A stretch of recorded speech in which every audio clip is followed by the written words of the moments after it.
What's up, everyone? Matt back for a real review. And I know this is a little bit later than I said it would be.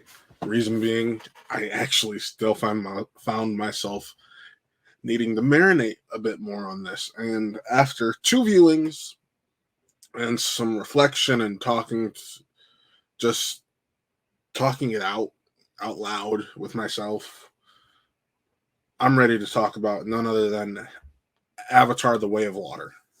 Um, the long-awaited sequel 13 years after the first Avatar film, and this one is an interesting ride because normally when you have a sequel that is so delayed compared to its predecessor, they don't do well at the box office. They don't live up to the hype you may have built in your head, and it's just this odd, jarring, just things don't mesh.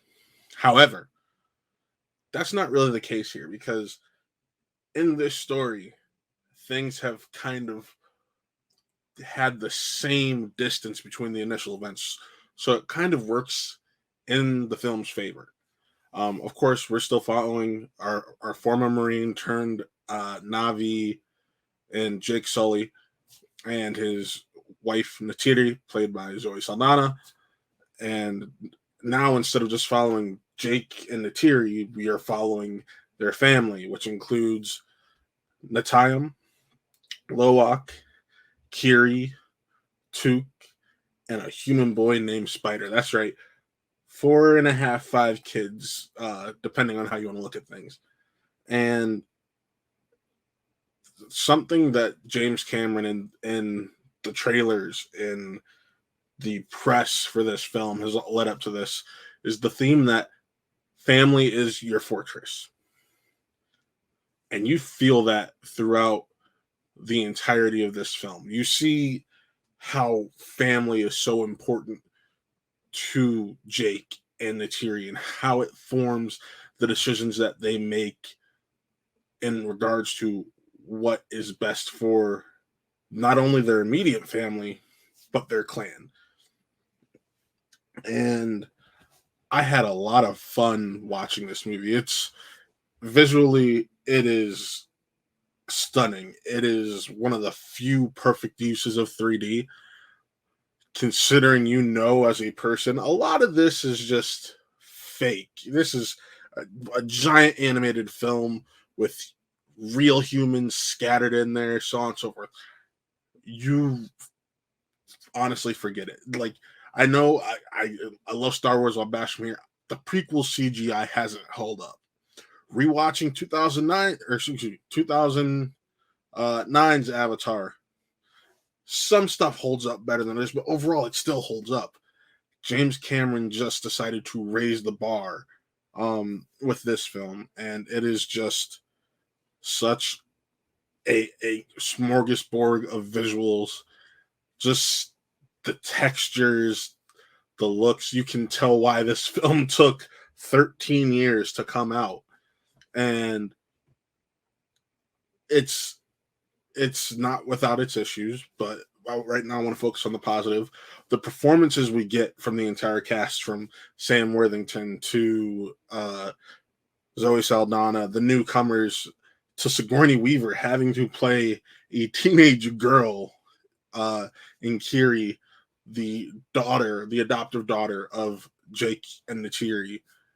It's just amazing what this film is able to accomplish throughout just telling this family story. And I think one of the things that works best for it is the fact that the first act, you could say, is here's Jake and Neytiri and how things are going to end up going forward. And then we focus on their kids, and their kids become the crux of this film. Almost like a passing of the torch, except Jake and Neytiri's story is still intertwined, and ultimately this does set a good foundation of what this franchise is going to be going forward, which is this overarching tale of family and how important some of these characters are going to be. However, that's also its greatest weakness. When you have 5 kids to focus on. Some are going to fall by the wayside. That happens.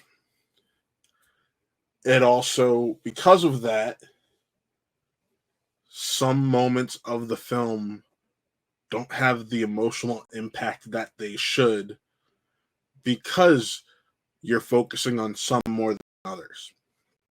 And that's realistically the biggest issue I had with the film. The story, it's the second film in a confirmed trilogy, because we only the third one is confirmed to still come out. 4 and 5 depend on how the box office does for 2 and 3. And of the series, it feels like that middle film, to where, hey, we didn't know that this was initially going to be a full series, because the first Avatar ends on a nice closing. Doesn't end where you think there's going to be a sequel. So now this one has to lay new groundwork and be half of a setup movie, and that's a little bit of what this real issue within the story is.